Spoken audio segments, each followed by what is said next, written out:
My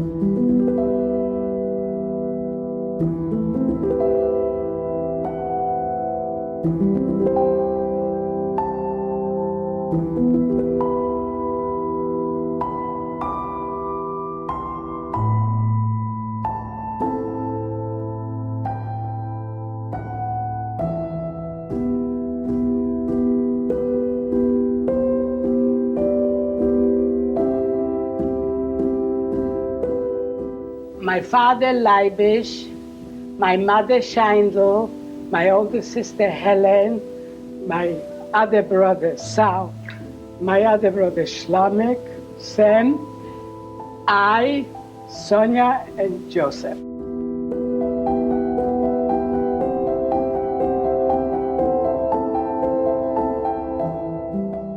We had a store, food store, and my father ran the store, my mother helped a lot. We also had a help in the house because we were 6 children. I would consider it co-religious because on Friday afternoon, my father and mother closed the store. He wore not a yarmulke, but a Yiddish hitler, and my mother wore a sheitel. And that was a tradition that Jewish people did. Everybody in our town, the Jews that we know, were religious. We had a good childhood, not a very rich one and not a lot of material things, but we had a lot of love. Very happy. We had a woman which lived in our place on the same project, and she had a mother. But this woman spoke a Yiddish. She was a Gentile woman, but spoke a Yiddish better than a Yiddish person. And her mother would go Friday and turn on the light and turn off the light. In the winter, she would turn on the fire and turn off the fire.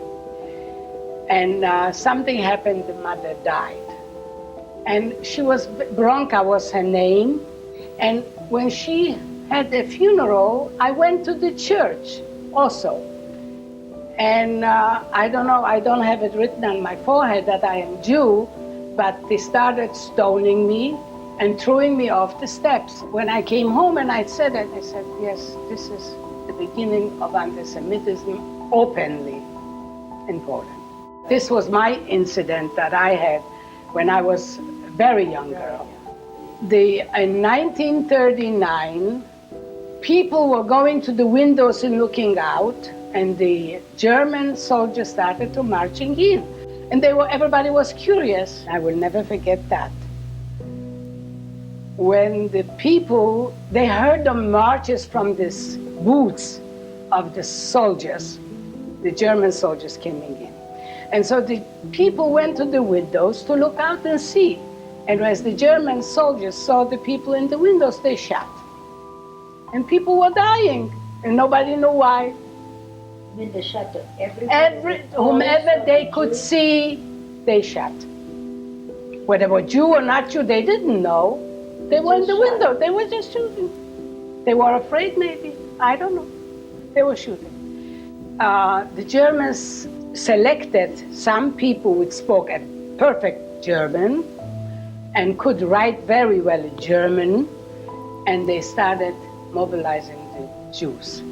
First of all, they wanted money, then they wanted jewelry, then they wanted all the possessions that they had in their homes, and then they wanted their lives.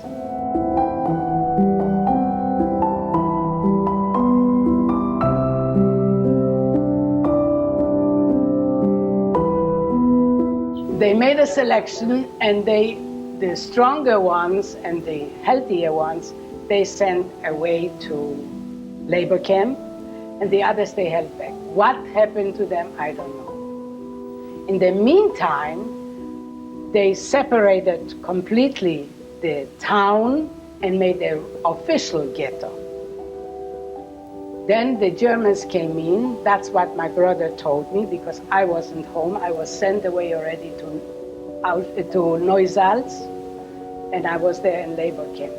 But my brother told me that they would come in, the Germans, in that ghetto and liquidate completely that ghetto and took away first of all, my mother was taken. My younger brother was taken too, because he was too young to go to labor camp, and he was too old to keep him, because you have to feed him, you have to give him something. So my younger sister, younger than I, didn't want to separate from him, and she went with him, with my younger brother, and they both were. And she was a wonderful, wonderful girl, wonderful. And you don't know where they took her? To Auschwitz. So my father realized that my mother's on the wagon, and he didn't want to stay by himself, so he went with her. And they didn't know that they were going to Auschwitz, but that was it. And so they went to Auschwitz.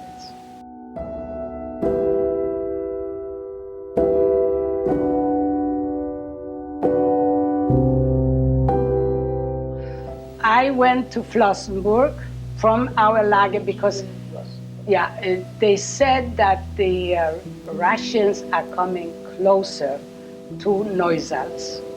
So, and the Germans started evacuating, and so they took us, over 1,000 girls in that lager.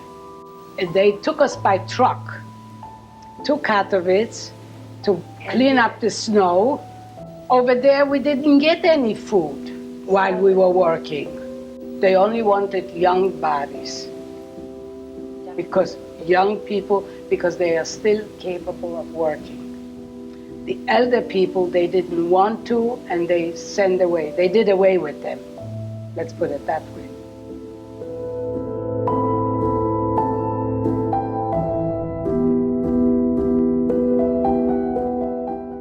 We were 2 to 1 banker, one bed.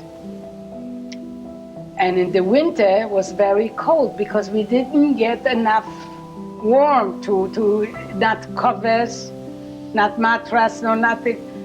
So most of the times I was very, very cold, and I kept on crying and crying. And some of the girls which were with us in the same barrack kept on, please don't cry, because they might hear us, and they might come in, and they might take you out, and they might do this, and they might do that. But I couldn't control the coldness. Conditions were very poor. We slept on bunk beds, of course, no mattresses. I'd like to know about it. It was a little bit straw. In some places were no straw, just boards. Winter was very cold, rainy, and we had to stay outside in that yard, you call it, from the barracks. They beat a lot of other girls, which couldn't stand from the cold, from this. The conditions were very, very poor, and most of it were the Hungarian girls, and they couldn't take it because they maybe had it a little, we were a little bit stronger than they were, and they fell like flies in that Ebel most of the time. We had to walk to the factories, and it was about 15, 20 minutes walk one way, 15, 20 minutes or maybe more the other way. I was obeying the laws, let's say, so I was not so much in trouble as other girls were, because other girls could not control their hunger, their cold. I couldn't control the cold, but I controlled more the hunger. We had a ration of bread, once a day a piece of like glue bread, and a very, very little soup, but mostly water. Because they needed all what they could get the Germans, for them, for their own people. We worked about 14, 16 hours every single day. And on top of it, we had to go on the Ebel outside of the barracks, stand there and wait for the SS to come, to count, to look who is capable, who is going to the Krankenstube, who is going to work. And if you are to the Krankenstube, you were condemned. Because from there, they send you They shaved your head, and they put on a marker on you, and you were condemned. So either they send you to Auschwitz or they send you right away to Berlin. After the appel was done, then we had to go to the kitchen, stand in a line, and get some of the food. And the food, I don't have to tell you what kind of food that was. It was a terrible, terrible food. But being that you were hungry and nothing to look for, then this was okay. Better than nothing.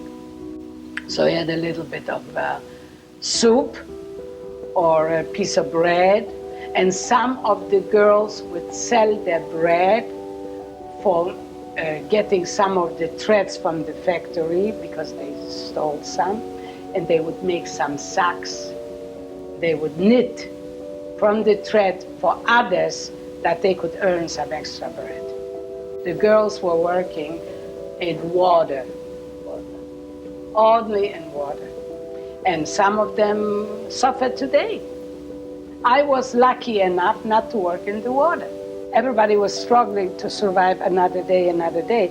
Some of the girls worked in the kitchen, and they tried to help, but you cannot help because you don't have with what to help. So some of them worked in the kitchen. We also had appointment of people that in the morning, like the Lagerführerin, the Pachova, her name was Pachova, she would not get up that early, so she had a, how do you call that? We used to call it a helper, a przydupnik. Peter will know. And she would appoint a one that she would go in the morning at 5 o'clock in the morning, 4:30, 5 o'clock in the morning. Get up, girls, it's time to get up to go out. And we had very little clothes and very little shoes, but what we had is wooden shoes. They took away the real shoes, what we had. I, for instance, had a coat when I went to that Durchgangslager. I had shoes, I was dressed properly. But when I came to that lager, they took everything away. And they gave me a pair of wooden shoes and an old, torn coat. And that's the way I was. I was hoping to survive, that my family is waiting for me at home. So every day was a big day to get it done and get it over and be able to survive and go home to see my family. And that never happened.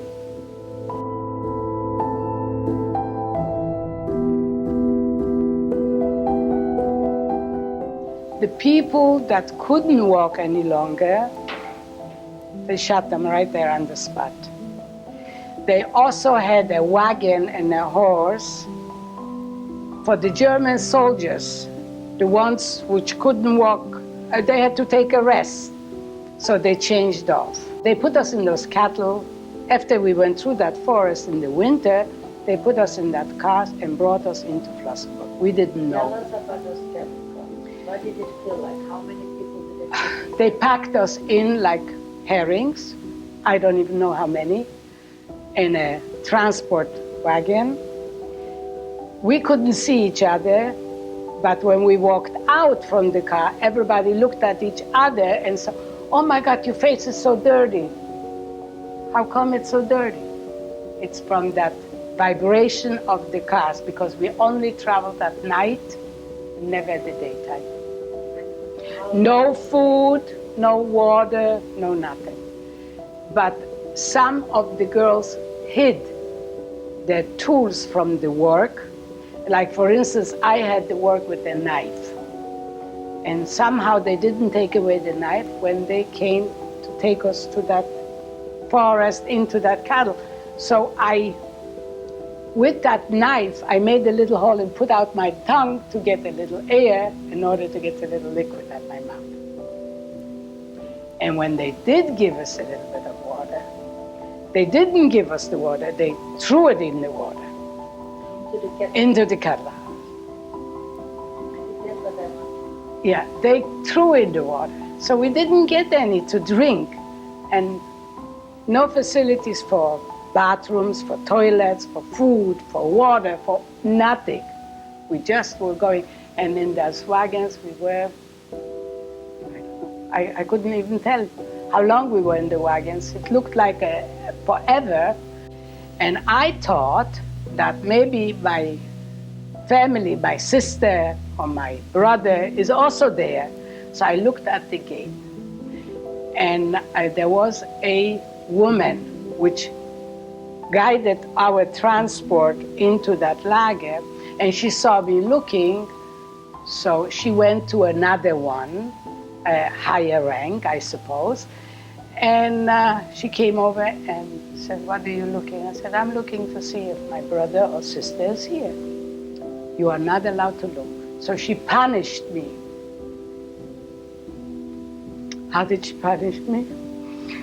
She made me sit on my knees, took 2 heavy stones, and made me sit for hours and hours with the stones on my hand and on my knees. And on top of that, I got slapped in my face. That woman was Jewish? No, she was not. She was a Volksdeutsche. You know what a Volksdeutsche is. A Gentile, but she was with the German, on the German side. Okay. And finally, after a few hours, they released me and they let me go. And I personally know for a fact that I am very weak in my arms, but somehow I had the strength. And I stood there with the 2 heavy things and on my knees. And it was cold and wet and hunger and not dressed. Okay. And finally, she released me and they let us in barracks again. We were pushed in a barrack and there were so many people there, and some of them stood because there was no room to sit. And some of them died standing up. I never forget one girl, she was from Chadin, very religious girl. And she said, "Oh, I cannot take it anymore. I cannot take it." And she stood there at this room, in that room, and she died, standing up. They took him out, and they took him to a ditch. But then came, so my girlfriend was already in Bergen-Belsen too, and she heard that I came.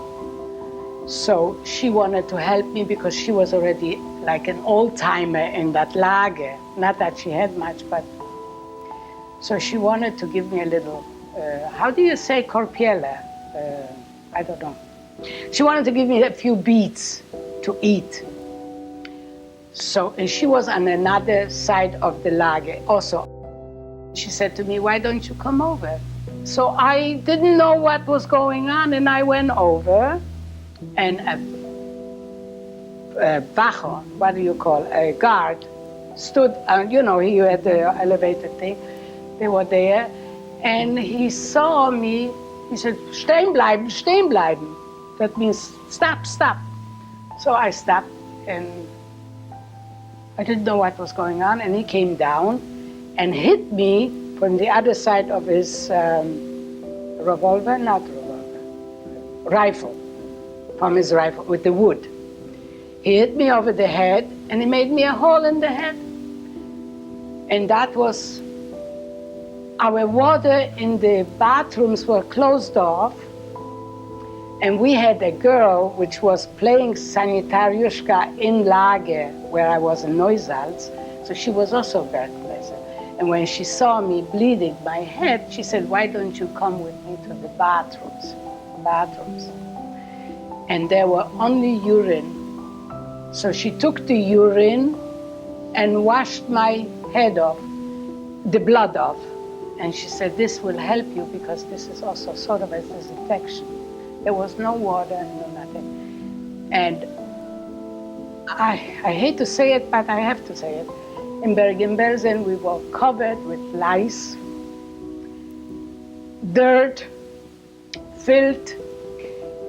And I had a hole in my head, and she put on the urine, and the lice didn't come to that thing. Maybe that was because of the urine.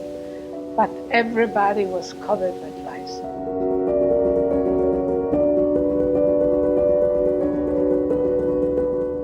And in 1945 it was already, I don't remember exactly the date. Before the end of the war, we were in Lager and we heard an awful lot of bombing going on and a lot of things.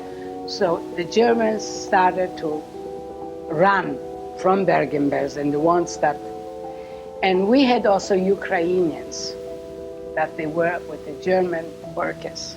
They were on the German side. And they were, at the end, I think they were worse than the Germans because they kept on killing from right to left, from left to right. There was no stopping, whomever they saw, and mostly Jews. So, and then we heard the airplanes coming, and some of the girls said, oh, the end is near, the end is near, the end is near. And the next day, we saw cars came in, and they spoke in every language you can imagine, tell us that we are free. The Germans, the Belgians, the English came in. And they're going to free us. So they brought in food, they brought in water. They didn't realize how sick we were and how fragile we were. And so they opened up the cans with beans and porks and rice, and people started grabbing, and they died because their stomach were not used to it anymore. They couldn't take it. They developed typhus, which I was one of them. And they took us in a hospital, which was not very far from Bergen-Belsen. It was called Bergen. And I was lying there with a very high fever. My temperature was about 104.6 or something. And I felt a little bit better. Then the nurses came in, our people also were nurses, and they came in, and the Swedish people were there, and they started to cross the people. Whoever goes to Sweden for recuperating, whoever goes to Switzerland, who goes to Latin America. And so I was one of them who go to Sweden. My girlfriend said, you must go because you are too weak to stay. You have nobody here. And I think you're going to be much better off if you go to that hospital, they cure you, and then go to Sweden. There is nothing else for you. So I listened to her. She's a little bit older than I. And I think she advised me very well. And she also went to Israel from Bergen-Belsen. She was not as sick at the time as I was. And she went to Israel. That time was Palestine, and now it's Israel, and she has been there ever since. So then when I was in Sweden, I was there for 7.5 years. I lived in Kristianstad. First we came to Aarhus, not very long. Then I went to Kristianstad. We were 6 months on the quarantine because they didn't know. They taught us how to speak Swedish. They were very, very nice with us, the Swedish people. Extremely nice. And of course, coming from Bergen-Belsen, from those lagers and from those conditions, but in general, they were extremely nice people. So we were in quarantine over there for about 6 months or more. I was in Falun, which is in a forest, and they kept us separate from and then they emptied the schools, and they brought in all these people that came from Bergen-Belsen into those, and they had nurses and doctors, and they gave us whatever we could dream of. And after 6 months, we were recovered, we recuperated, and we went to work. The Jewish joint in Sweden helped an awful lot also to the refugees of the concentration camp.